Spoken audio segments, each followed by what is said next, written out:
Magandang umaga po. Parang inaantok kayo? Hindi po. Inaantok, nagugutom. Yan. So, magandang umaga po ulit sa lahat. Sabi nga natin, ano ba yung tema? Ano ba yung tema? Faith in action. Ano ibig sabihin ng faith in action? Have any idea what is faith in action? Faith is? What is faith? Ha?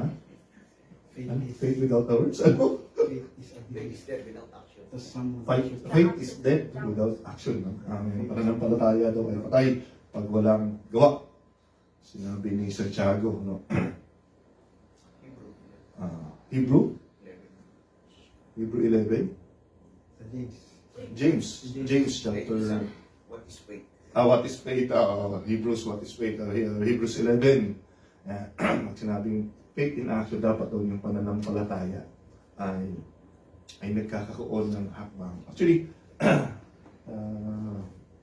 nung tumating ako ng lugar na ito noon, back in 2012, nalipat. 2012 pa tayo tumating dito rin? Ako, 2011 siya din, 11 siya. So, dumating ako about little bit, 12 ako dumating dito. Nagsimula akong maglingkod sa Panginoon around late 2012. Naglipat kami ng dating venue, ng Bilya. Pagkatapos doon, ilang panahon pa, may dumating na salita. Actually, may isang group chat noon. All of a sudden, mayroong isang kaisipan. Sabi niya, in the military daw, sa military daw, when a platoon leader called his platoon, they would answer, "Sir, yes, sir." Meaning, I am ready. Yan, kung kayo po ay nag-high school noon at sumali kayo sa COCC, Boy Scout, CAT, kung ikaw ay nag-kolehiyo, ROTC, yan. Sagot niya is, "Sir, yes, sir." Meaning, I am ready. But when a master, sabi niya, when a master called his servant, they replied, "Yes, my Lord," which means, I am ready to serve. Biblically speaking, when God called his servants, they say, "Here I am." They answered, "Here I am. I am ready to follow." Actually, ito yun. Hindi ko alam kung saan nanggaling, pero ito yung kaisipan na dumating noon. Here I am, ang sagot ng mga servant. Lahat ng tinawag ng Panginoon, from Old Testament to New Testament, when God called doon sa mga espesyal na tao noon, they would answer, "Here I am." At pag-uusapan po natin, actually yun nga, yung galing sa aklat ni Isaiah. Ito po ay Isaiah chapter 6 verse 5 hanggang 10. So kung kayo po ay may Bible, malabas kayo ng Bible. Yan, kasi kung wala kayong Bible at mali pala yung pagkakasulat ko at mali yung pagkakaunawa ko, kapatid, madadamay ka. So ganito kahalaga, kapag may dala ka na sarili mong kopya, it's either physical Bible or electronic Bible. Maganda po, may mga advantage ang physical Bible, may advantage din naman yung electronic Bible. Yan. So, kung alin yung mas gamay o mas makakabuti para sa iyo, you always have this choice. Ano? Ulitin ko po, ang pag-aaralan po natin, si Isaiah, aklat po ng Isaiah, chapter 6, verse 5. Yan. So, kung kayo po ay nandiyan na, ano po ba ang translation na gamit nyo? Ang gamit ko po ngayon ay, actually ito po ay gagawin ko kunin natin sa dalawang salin, isang English, isang Tagalog, isang NIV, tsaka yung isang manggagaling sa Tagalog Popular Version o yung magandang balita ng MBB na sinasabi. Ano po? mas Arabic. Arabic ba? Yan. Kung meron po kayong Urdu version, yan, pwede. Yan, so kung para po tayo hindi masyadong magtagal, basahin po natin, and I would like to ask everyone, English tayo po tayo habang binabasa natin bilang pag-alam. Kita ba mula sa likod? Yung pagkakasulat? O kailangan ng larga vista? Medyo malayo. Kaya ba? Kaya ba? Kung kayo po ay may Biblia, please mark your Bible, yung Isaiah. Ang aklat po ni Isaiah, ang kabanata po ay 6 Kabanata 6, talata po ay 5 hanggang 10. Isaiah chapter 6 verse 5 hanggang 10. Yan, sabay-sabay po natin basahin. Ako hindi nagkapansinan. Hindi ko alam kung hindi nyo ako naintindihan o hindi ko kayo naintindihan. Sabay-sabay po nating basahin. Ready? Woe to me, I cry, I am ruined, for I am a man of unclean, and I live among those people of unclean lips, and my eyes have seen the King, the Lord Almighty. Then one of the seraphim flew to me with a light coal in his hand, which he had taken with tongs from the altar.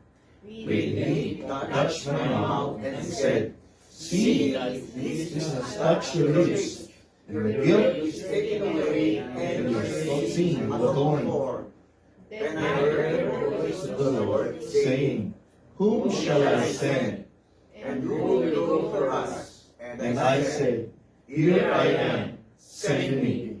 He said, Go and tell these people, Ye never hearing, but never understanding. but Ye never seeing, but never perceiving. Make the heart of the simple callous. Make their ears dull and close their eyes.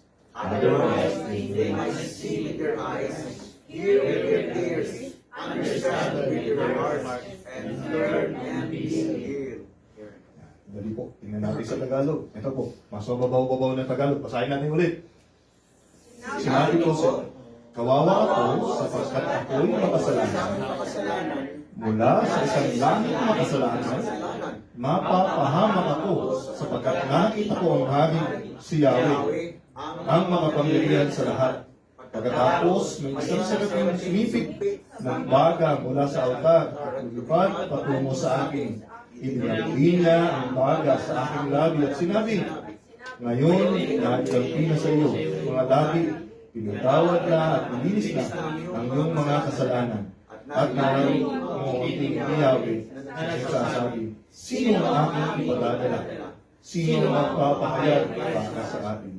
Sumagot ako, narito po ako, ang iyong inusugo. Sinabi niya, Umayo ka, sabihin mo sa mga tao, makinig kumain sila ng makinig, hindi kayo makakaunawa. Tumingin lang kayo ng tumingin, ay hindi niyo makikita. Papupunin mo ang kanilang sipan. kanilang tingin ay nagtapan. Ulapin mo sila upang hindi na makita, upang hindi sila hindi makakita, at hindi makaunawa, kundi magbalik-loob. Paghinihingin ko. Sandali po natin hingin sa Banal Espiritu. Ang ibig sabihin ito, Ama, Diyos na makapangyarihan sa lahat. Ikaw na Diyos. Ikaw na may gawa ng langit at lupa. Ama, patuloy po namin dinadalangin sa iyo. Hayaan mo po kung ano man ang totoong ibig sabihin ng mga salitang binasa namin. Hayaan mo, Ama, na patuloy mong ipahayag sa amin sa umagang ito. Hayaan mo na Banal Espiritu ang siyang patuloy na manguna sa puso, sa isipan namin sa ganitong paraan. Maunawaan namin malinaw ang iyong kalooban sa ganitong paraan. Makahakbang kami ulit ng isang munting hakbang patungo sa iyong kalooban. Ama, tulungan mo po kami. Dahil alam ko hindi namin ito maunawaan ng saganang amin. Ama, patuloy ko itong dalangin sa iyo. Huwag mo pong hayaan na magsalita ako o kumilos ako ng saganang amin lang. Dahil alam ko, Panginoon, hindi ito magtutulot ng kapurihan sa iyo. Bagkus hayaan mo ng bawat salitang makikirinig namin, mga salitang nagmumula lamang sa iyo. Sa ganitong paraan, Ama, ikaw at ikaw lamang ang pupurihin at dadakilain. Maitatago ako sa iyong kaliwanagan sa ganitong paraan, Ama. Hindi ako o akong magawa ang makikilala, bagkus ikaw at ang iyong mga gawa ang makikilala. Sa ganitong paraan, Ama, ikaw at ikaw pa rin ang pupurihin. Muli, Ama, dalangin namin sa iyo, gabay, patnubay, pag-iingat. Sa ganitong paraan, Ama, maunawaan namin malalim ang iyong dakilang kalooban. Muli, Ama, ito po ang aming handog sa iyo. Kalakip nito, Ama, ang mataas na papuri, pagsamba, pagtitiwala sa ngalan ni Jesus naming Panginoon sa gabay ng Santong Espiritu. Amen. Yan, muna po tayo. Sabi ko po kanina, ang title daw nito ay Here I Am. Yan. Actually, hindi naman si Isaiah lang ang sumagot nito. At marami pang mga biblical character na nung tinawag, ang sinagot nila, here I am, nakita po. Ano po? So, titingnan ko po mabuti. Bago dumating ang verse 5 na binasa natin, nagsimula siya dito. Yan.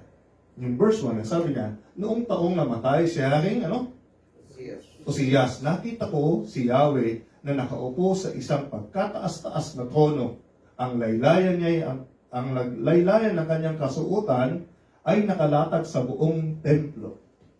Yan.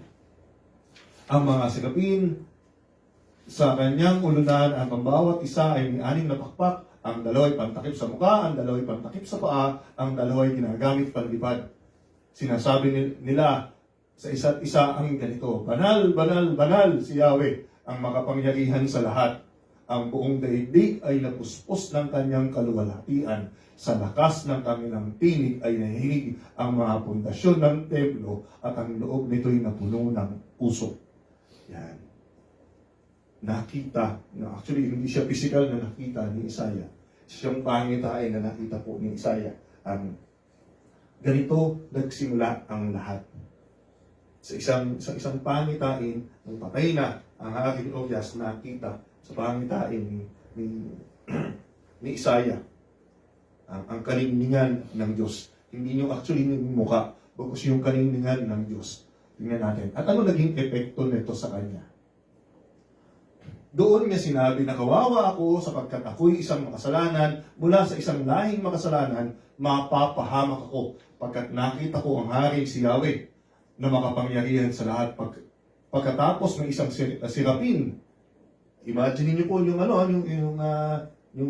angulo, yung itsura nung nangyayari. Pagkatapos noon, nakita niya ang isang sirapin, umipit o kumuha ng baga mula sa altar at lumipad patungo sa kanya. Sa akin, sabi niya, idinampi niya ang baga sa aking labi. Sabi ni Isaiah at sinabi, ngayon na idampi na sa iyong mga labi, pinatawad na at nilinis na ang iyong mga kasalanan.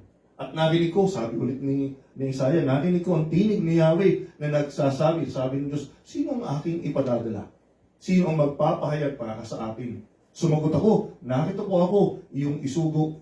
At sinabi niya, humayo ka, sabihin mo sa mga tao, makinig man sila ng makinig.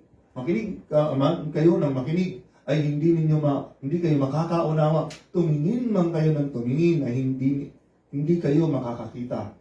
Papahulin mo ang kanilang kaisipan at kanilang pandinig. Ang pandinig rin iyon takpan.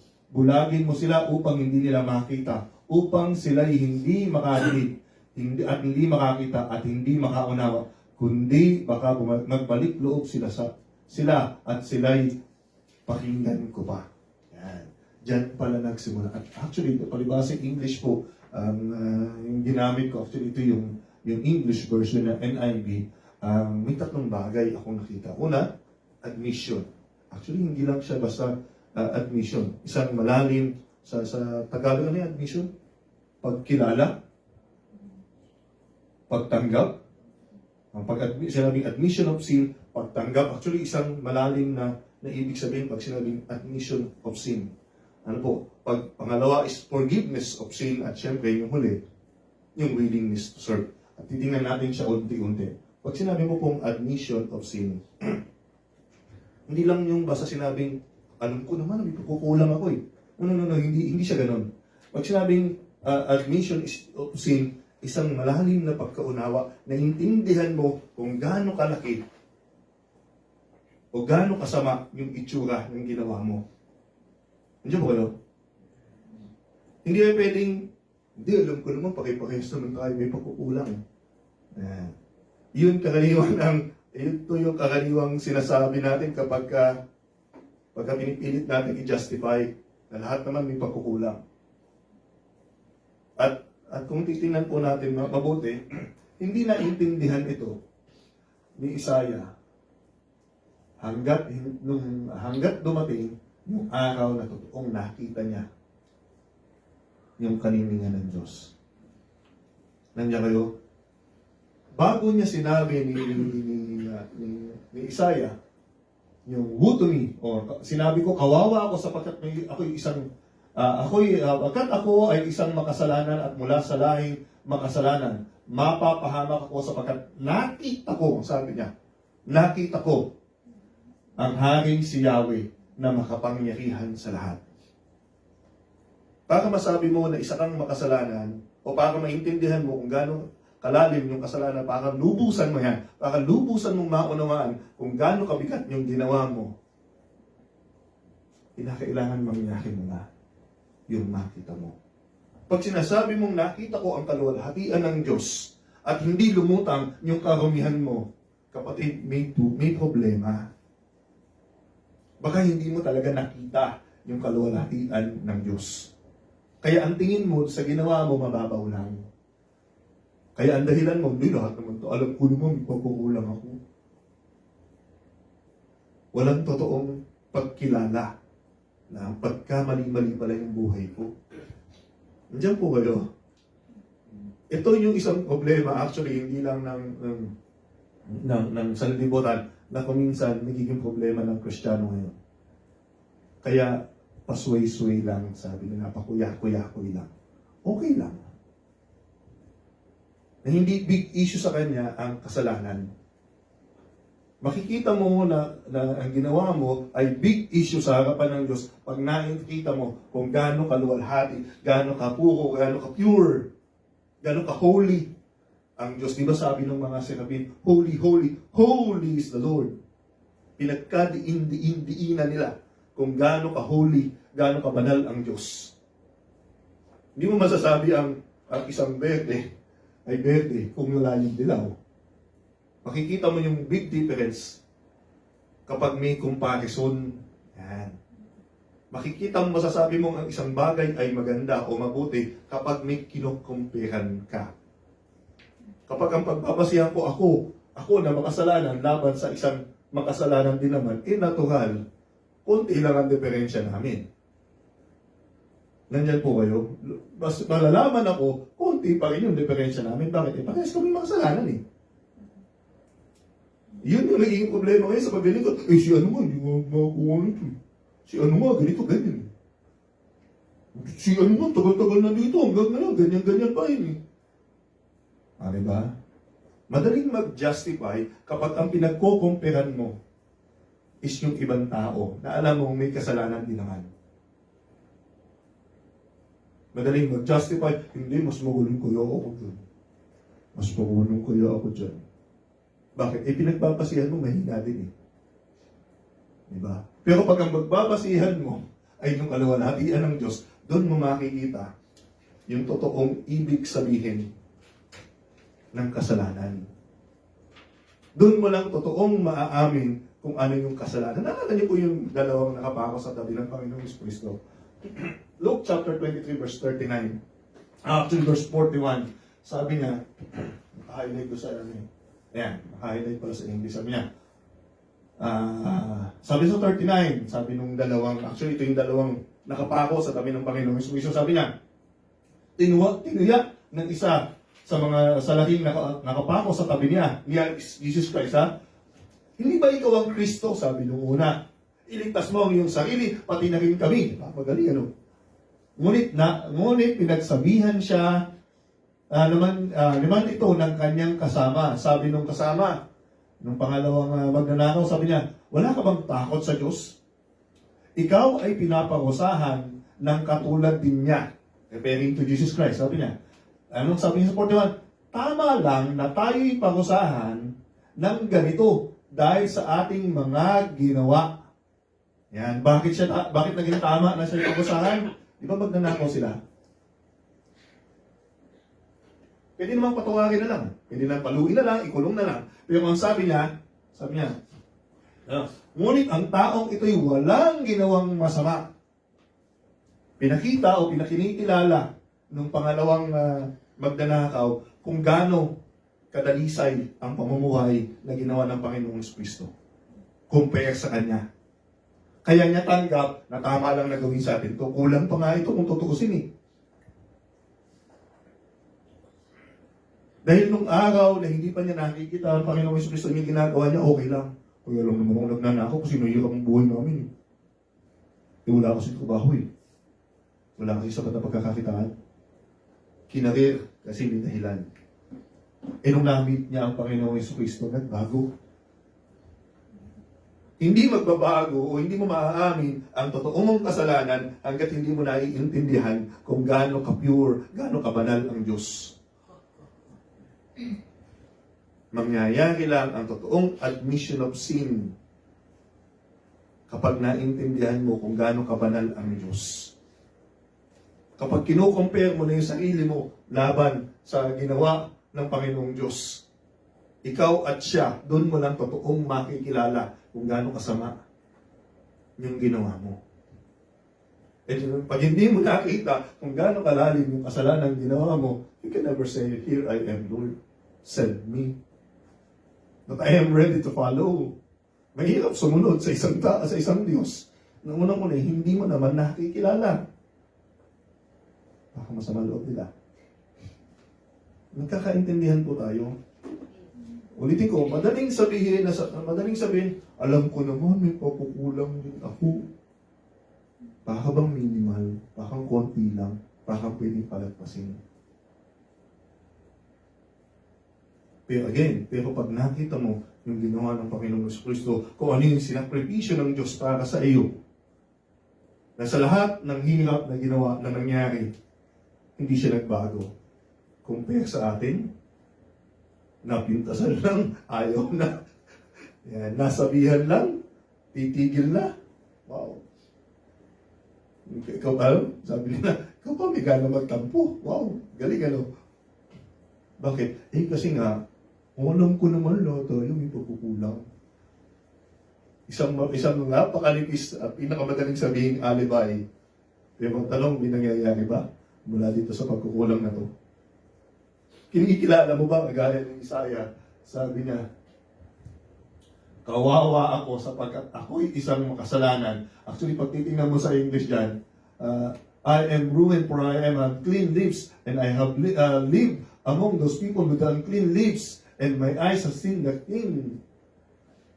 Kahabag-habag ako. Hindi lang basta kawawa.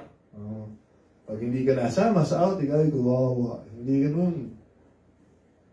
Pag nung sinabi ni Isaiah, kawawa ako, ibig sabihin, kulang pa sa akin ang duruging pinong-pino dahil sa mga bagay na ginawa ko. Ang tanong, ano yung ginawa natin? Deserving ba talaga ako sa pag-ibig ng Diyos? Ito bang tinatanggap ko na kuminsan, nireklamo ko pa? Yan, nagiging mareklamo sa buhay ng tao ngayon. Kulang ang ganito, kulang ang ganyan, hirap ito, hirap niyan. Ang tanong, ito bang tinatanggap? Deserving ba ako? Pag naintindihan mo kung gaano kabanal ang Diyos, doon mo makikita na yung tinatanggap mo ay higit pa para sa iyo. Doon mo lang masasabi na hindi. Pag nasabi mo na, admit mo na o nakilala mo na yung kalaliman ng kasalanan mo, yung lubusang pagkilala sa kasalanan, doon mo lang ma-appreciate na yung bagay na meron ka ngayon, pinapangakap ng ibang tao. Mga bagay na walang halaga sa iyo ngayon, matagal na nilang inaantay.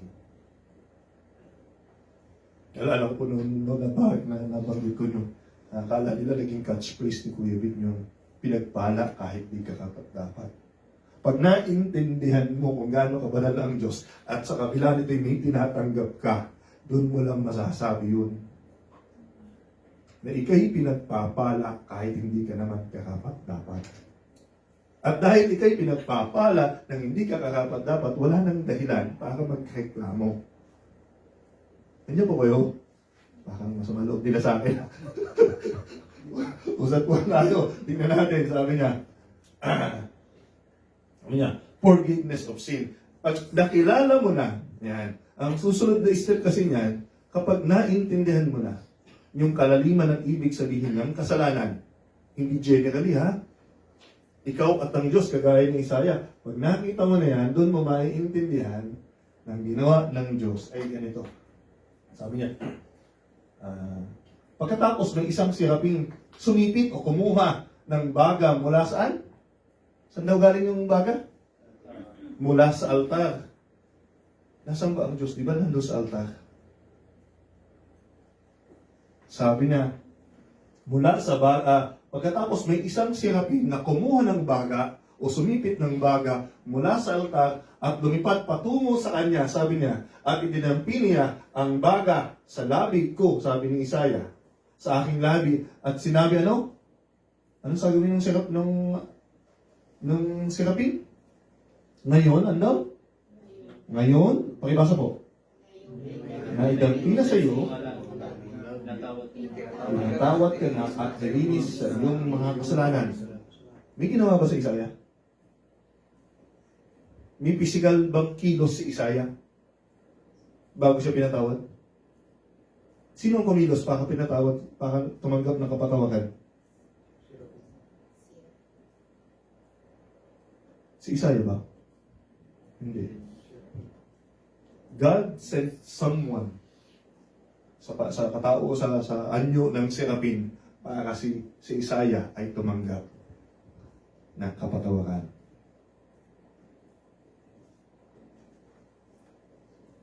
Madalas narinig John 3:16, ano sabi John 3:16? Ano po? For God so loved the world that He gave. Sino nagbigay? He gave His one and only Son. Saan ang galing ang kaligtasan? Sa gawa ba ng tao? Hindi. Ang kaligtasan ay nagmumula lang sa Diyos. Bakit? Kasi si Isaiah umamin. Nandiyan ngayon. Ang isang kasalanan ay pinatatawad lamang kapag umaamin ka na. Hindi ka pwedeng patawarin sa isang kasalanan hindi mo inaamin. Pag ang katuwiran mo, hindi, pakipag-uwas naman kami. Hindi, pakipag-uwas kayo makasalanan. Bakit? Naging malinis ka ba dahil sa kasalanan niya? Hindi. Naging pares lang kayo makasalanan. Diba? Katuwiran. Tao lang eh. Ang tanong, anong ginagawa mo? Doon sa usaping tao lang. Anong kulang mo may pagkukulang ako eh. Ang tanong, anong ginagawa mo mula dyan sa pagkukulang mong yan? Iyon ang epekto kapag inamin mo ang iyong kasalanan sa harapan ng Diyos, God will find a way para sa iyo. Ang Diyos pa rin ang gumagawa ng paraan para dito. Kasi hindi mo kapatid kayang bayaran yung kasalanan ginawa mo. Alam niyo, 1 John 1:9.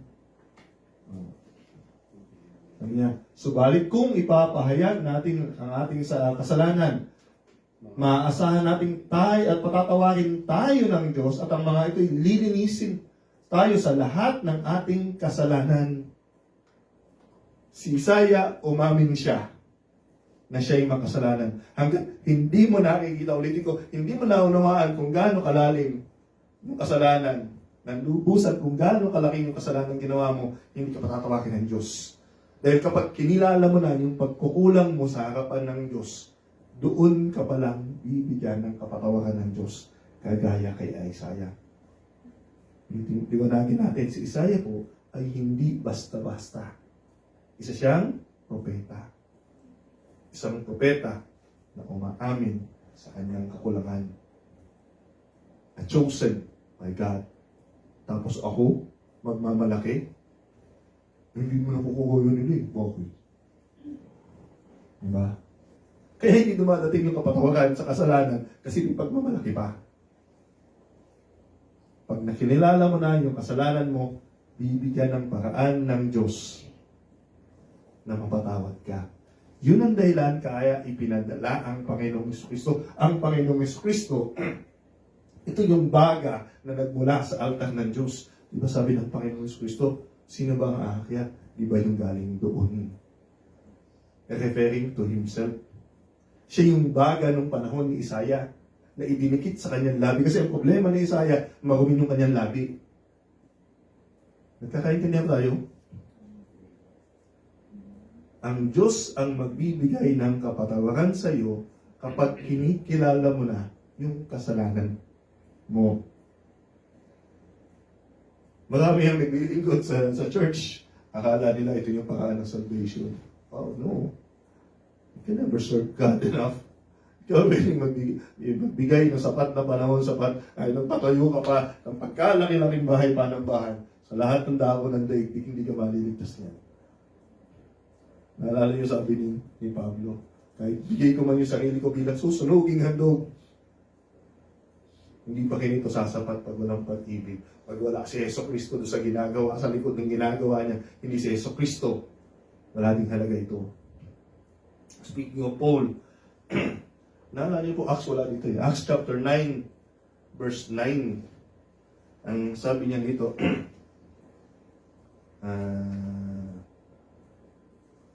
nasa na siya? Tatlong, in the way to Damascus, sabi niya sa verse 7, 9 verse 7 ng Acts,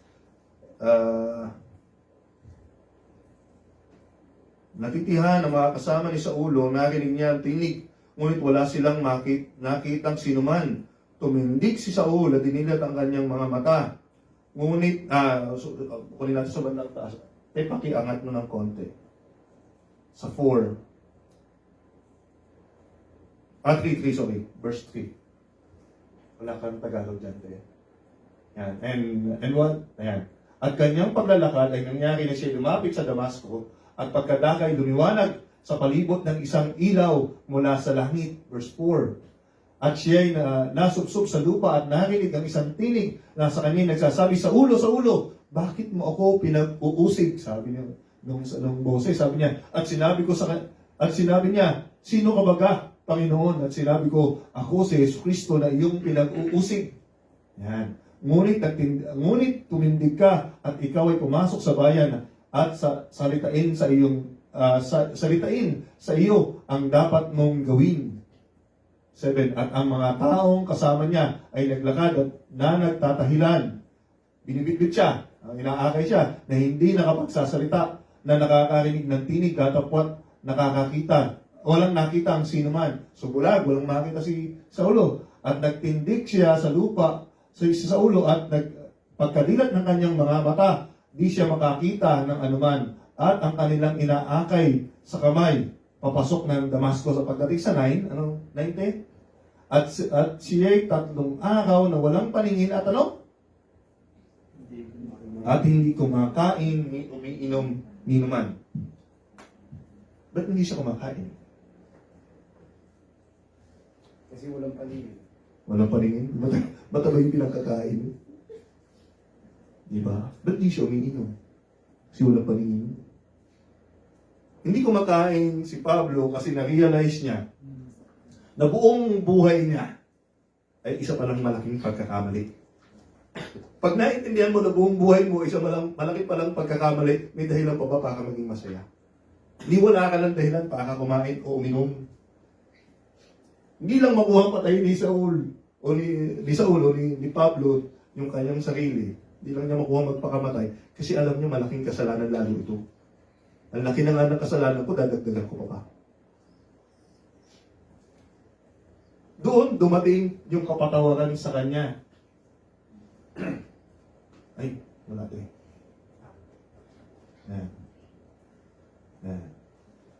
Doon lang dumating sa kapatawaran nung na-realize ni Pablo o ni Saulo yung kanyang kasalanan. Doon lang dumating yung kapatawaran kasi yung kasunod nun ay wala. Wala yata dito. Ayan. Forgiveness of sin nyo. Dumating dito pagkatapos noon nagpadala ang Diyos ng isang verse 10 mga po. Si Ananias pinadala upang siya at ngayon may isang alagad na Damasco nangangalang Ananias na sinabi sa kanya ng Panginoon ay sa paningin hindi sila rin na yung pangitain pinakilala ng Diyos kay Ananias, pinapuntahan si Pablo. Pagdating kay Pablo, ipinanalangin at sinabi, wala na yung kasalanan mo, pinatatawad ka na sa pamamagitan ni Yeso Cristo. Bakit? Kasi kinilala ni Pablo yung kasalanan niya. Kaya nga siya hindi kumakain, di ba?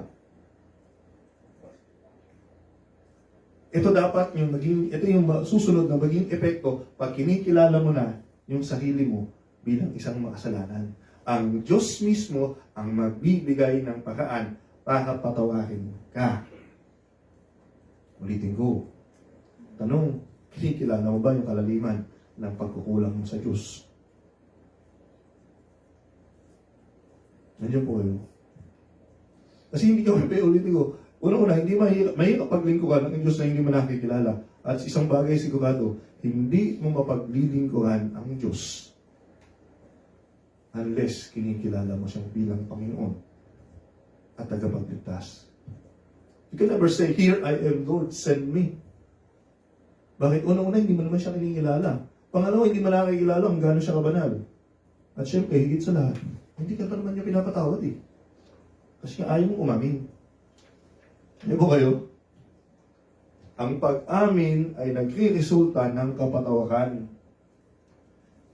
And I was hoping na siguro naman bawat isa sa atin gano'n na. At least sana all, sabi nila. Mangyayari lang yun kapag hindi mo na nakikita yung pagkukulang ng iba. Pag nakikita mo na yung kaningingan ng Diyos, hindi na yung pagkukulang nila, kahinaan nila, makikita mo, yung kahinaan mo na lang ang na-highlight sa harapan mo. Ang laki pala ng ginawa ng Diyos para sa akin. Sa likod ng mga ginawa kong kasalanan, ito siya, pagkalaki-laking Diyos na binigyan ako ng kapatawakan. Nagkakaintindihan po tayo. Ganito kalaki yung pag-ibig ng Diyos na ibinigay para sa iyo at para sa akin. Isang klase ng kapatawakan. Sabi ko, nung naintindihan ko to, kapag ako ang magiging judge ng isang taong gumagawa ng isang kasalanan, kagaya ng ginawa ko noon, aba kahit durugin ng pinong-pino yan, kahit gilingin pa yan, hindi pa rin ito sasapat para patawarin sa ginawa ko. And yet, itong isang Diyos, pagkalaki-laki ng Diyos, pagkabanal-banal ng Diyos, na nagpadala ng kanyang kaisa-isang anak. Para saan? Para patawarin ng isang katulad ko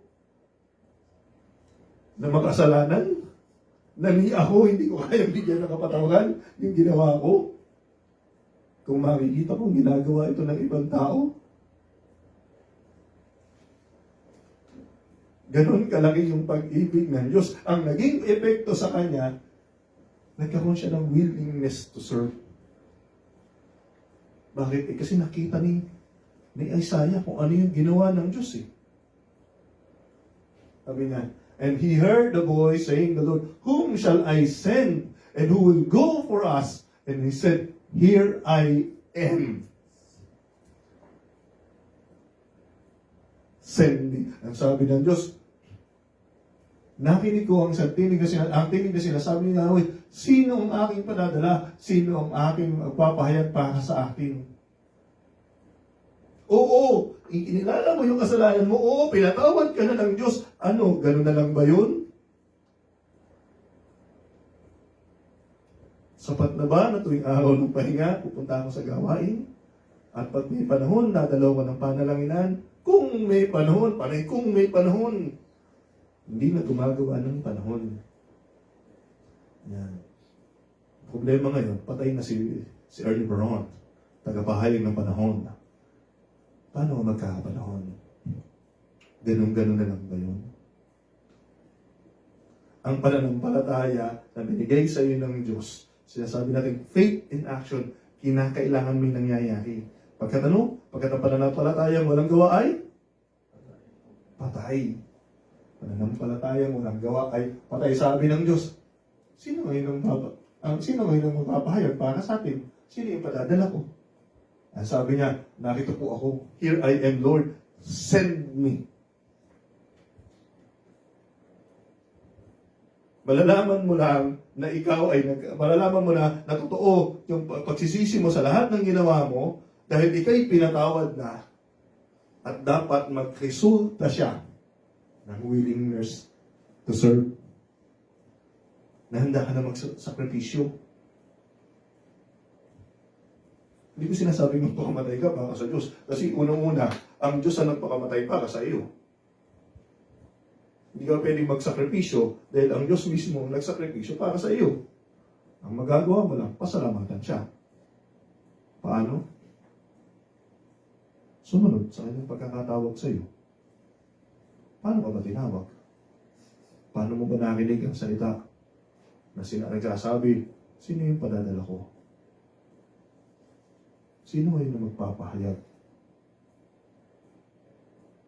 Ang big question mark is, what is your answer? will answer, God, here I am. Send me.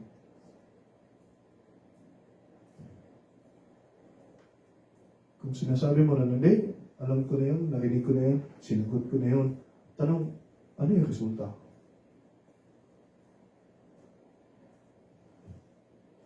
Nasaan na yung here I am, Lord, send me? Yung nangyari na ba pagkatapos nun? Matapos kang pinatawad ng Diyos at sinabi mo, Lord, send me. Sabi ng Acts chapter 9, verse 19 to 22, after the king, sabi ni Pablo, ito yung nangyari kay Pablo, kumain siya at nagbalik ang kanyang lakas sa ulo'y ilang araw ng kasama ng mga alagad sa Damasco. Pumasok siya sa mga sinagoga at nangaral na si Jesus, ang anak ng Diyos. Ano ginawa niya? Nangaral. Nung naintindihan ni Pablo kung gaano kalaki yung kasalanan niya at pinatawad na siya ng Diyos, naghabol siya ng kanyang lakas. Paano? Maipakilala si Jesucristo. Ano nangyari? Nagtataka lahat ng nakakarinig sa kanya. Hindi ba ito dating umuusik sa mga sumasamba kay Jesus sa Jerusalem? Tanong nila, hindi ba naparito siya upang sila'y dakipin at dahil pagkagapos at dalit sa mga punong pari, ngunit lalo siyang against all odds, ngunit lalong naging mahusay sa ulo sa kanyang pangangaral at nalito ang mga Hudyong naninirahan sa Damasco. Pagkatapos tinanggap ni Pablo yung kapatawaran, ang ginawa niya, nagsumikap na siya. Para maligtas? Hindi. Para maghatid ng mabuting balita ng kaligtasan. Kagaya ng ginawa ni Isaiah. Willing na gumawa na kumilos. Hindi lang sa loob ng church. Kung sinasabi mo, hindi, baby, matagal ko nung sinabi yun eh. Here I am, Lord, use me, send me. Tanong, asan yung epekto? Asan yung ebidensya? Nagkakaintindihan mo tayo? Ang kapatawaran binigay sa iyo ng Diyos ay hindi basta kapatawaran ang pagkatapos na tapos na. Tinawag ka ng Diyos kasi may dahilan. Ipinakilala ng Diyos sa iyo ang kanyang pagiging banal kasi may dahilan. Ang tanong, nakita mo na ba yung dahilan na yun? Kung bakit ka pinatawad ng Diyos? Mahal ka ng Diyos? Oo. Kaya kanya pinatawad eh. Ang tanong, ano na ngayon? Ano na ba ginawa ko? Sa kapatawarang ipinagkaloob niya sa akin. Ulitin ko, hindi ko mali ang gamitin sa loob ng bahay panimbahan. Tama ito. Mabuti itong gawa. Pero hindi ito nagtatapos sa loob ng bahay panimbahan lang. Dapat nagsisulta siya ng paggawa. Oo, ang Diyos ay hindi mapaganap pagkat siya'y punong-puno ng kahabagan, punong-puno ng pag-ibig. Pero kapatid, hindi naman pwedeng panay gano'n na lang. Napalibas ay ikay pinagbibigyan, okay lang. Galaw-galaw din pag may time. Diba sabi mo sa kanya, here I am, Lord, send me. Hindi ko mo pinagbibigyan o inuunawa ng Diyos yung pagiging kapabayaan, hindi ibig sabihin tama siya. Yung katamaran ko minsan ay nagiging malalim na kasalanan. Sabi ng salita, kung alam mong tama at hindi mo ginawa, hindi kayo nakakasala. Pero alam ba na mabuting balita ng kaligtasan? Tinanggap mo na ba si Jesucristo bilang Panginoong tagapagligtas? Ano sabi ng Panginoong Jesucristo sa kanyang mga alagad noon? Yung huling-huling salita sa aklat ni Mateo.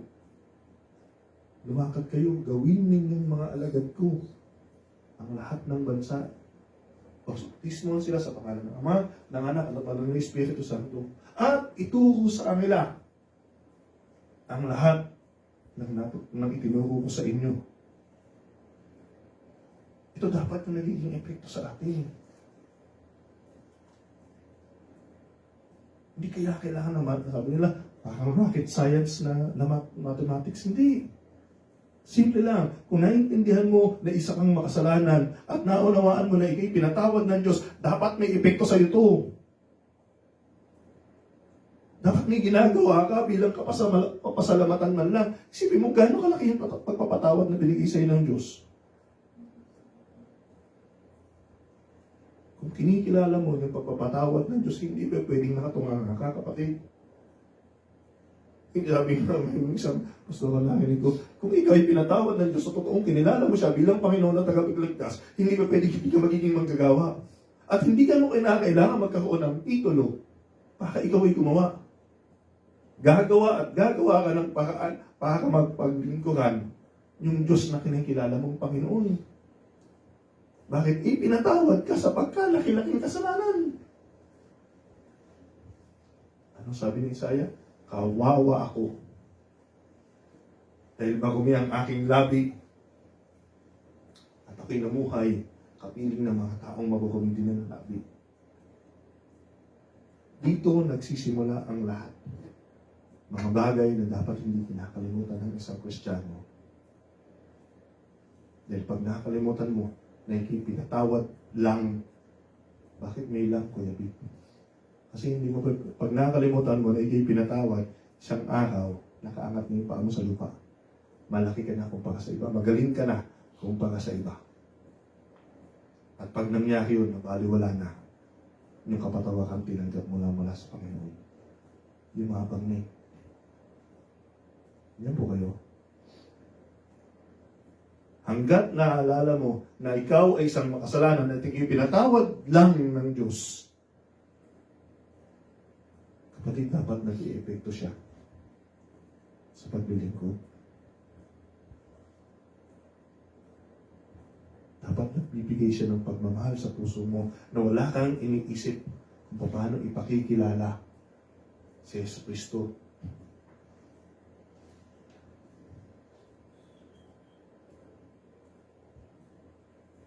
Sabi ni Isaiah, kawawa ako. Pagkat ako'y siyang makasalanan. Ang mga labi ko'y marumi, sapagkat ako'y namuhay, kasama ng mga taong marurumi din ang labi. Pagkatapos, kumuha ang isang serapin sa baga mula sa altar at inaiti sa aking mga labi at sinabi, pinatatawad ka na sa lahat ng iyong mga kasalanan. Pagkatapos nung nakinig ni Isaiah, ang tingin ng Diyos. Panging pinadala. Whom shall I send? Whom shall speak in our behalf? Sino magsasalita para sa atin?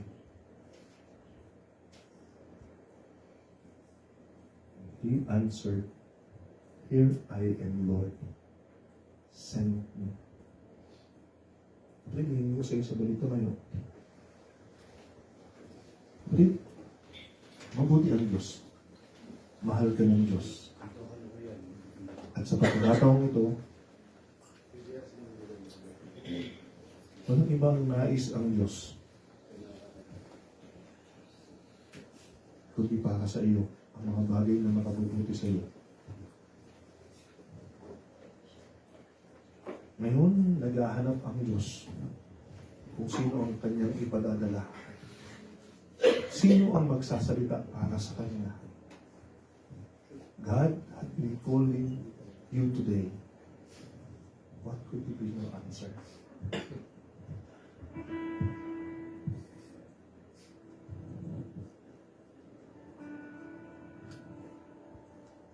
Military, and the platoon leader called his platoon, they answered, Sir, yes, sir. Saying, I am ready. When a master called his servants, they answered, Yes, my Lord. which means I am ready to serve. When God is calling His people, they answer, "Here I am, Lord," which means I am ready to follow. God is calling you today. Pati pinatawag ka ng Diyos. Ano isasagot mo? Magpapawalang bahala ka na lang ba? At hindi mo iintindihin kung sino yung Diyos na tumatawag sa iyo? Sa kabila ng katotohanan na alam mo yung kalaliman ng iyong kasalanan. Sa kabila ng katotohanan alam mo kung ano yung sinakripisyo ng Diyos, mapatawad lang yung ginawa mong kasalanan. Ngayon tinatawag ka ng Diyos. What could be your answer?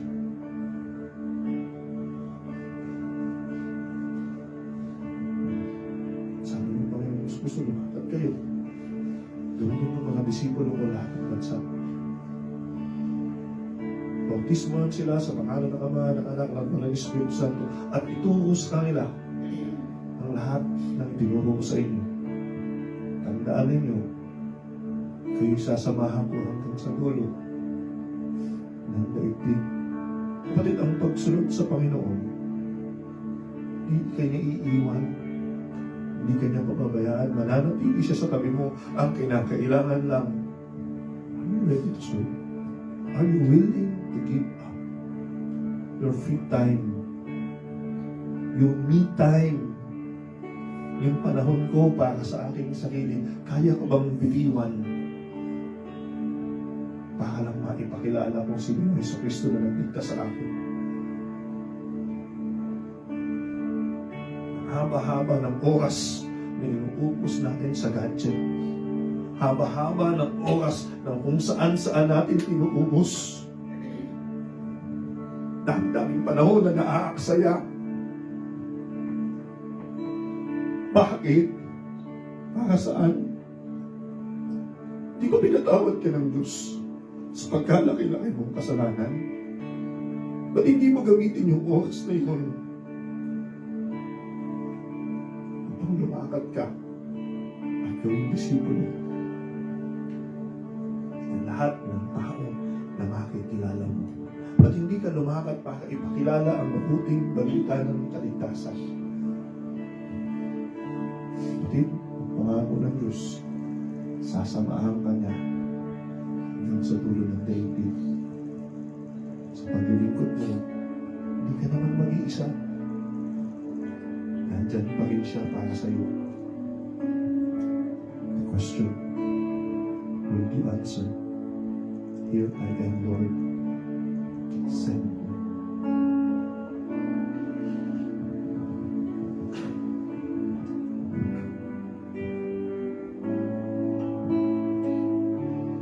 Bibigyan kita ng pagkakataon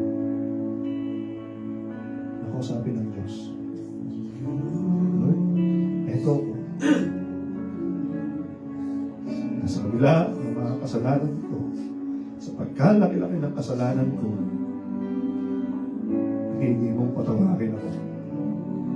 Isang tao na kung tutuusin hindi naman karapat-dapat tumanggap ng kahit anong mula sa iyo.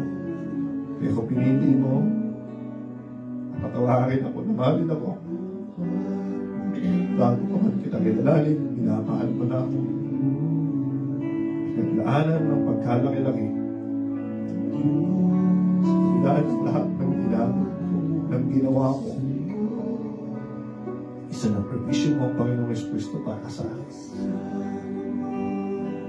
Hayaan mo naman ako sa pagkakataon. Pero magpapasalamat naman ako sa iyo. Magdalawin mo naman ako ng mabuting balita ng kaligtasan. Kung hayaan, Ama, na nakaaksaya niyo oras mo sa kung ano-anong mga bagay, pilit kong idinadahilan na wala na akong panahon sa aking sarili. Bigyan mo ko ng dahilan para mauna ikaw. Hindi yung mga bagay, yung mga oras na inaaksaya ko, ay dapat na iyahan sa iyo. Tulungan mo, Panginoon, maging kagamit-gamit para sa iyo. Bilang kapasalamatan ng lamang sa mga bagay na ginawa mo para sa akin.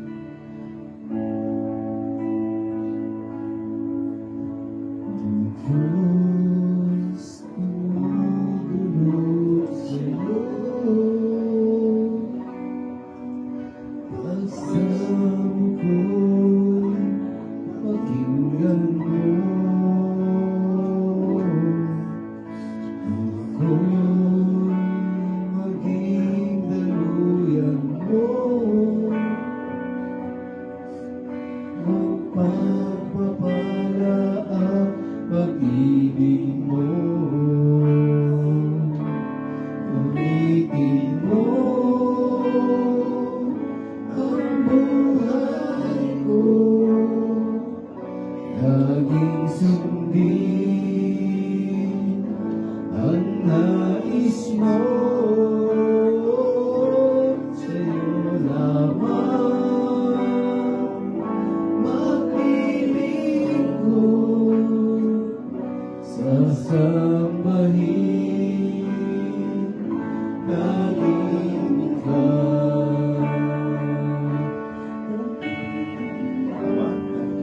Bayan na pamilig sa gabong ito. Ama, dalahin ko po sa iyo. Hayaan mo na ang buhay ng bawat isa amin. Yaman din lamang na kami pinatawad mo sa pagkalaki ng kasalanang ginawa namin laban sa iyo.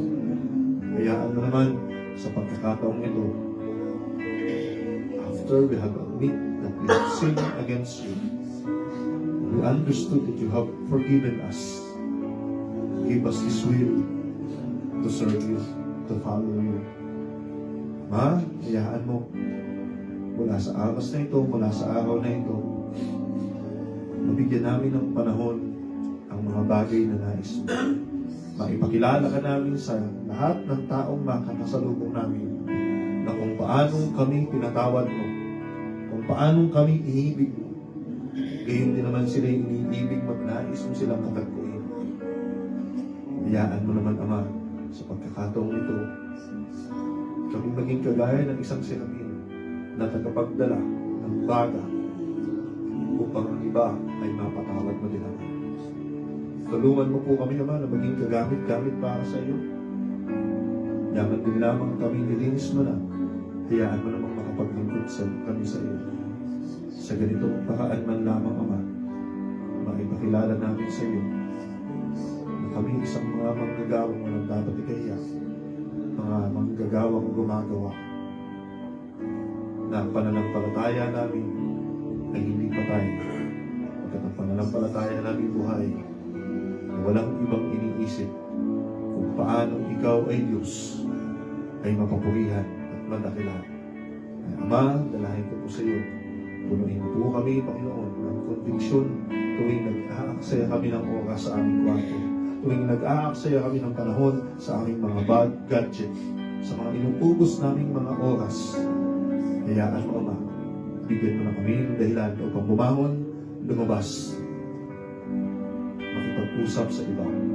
Sa ganitong paraan man lamang, Ama, maipakilala ka namin bilang Panginoon, bilang tagapagligtas. Muli, Ama, gabay, patnubay, pag-iingat sa bawat isa.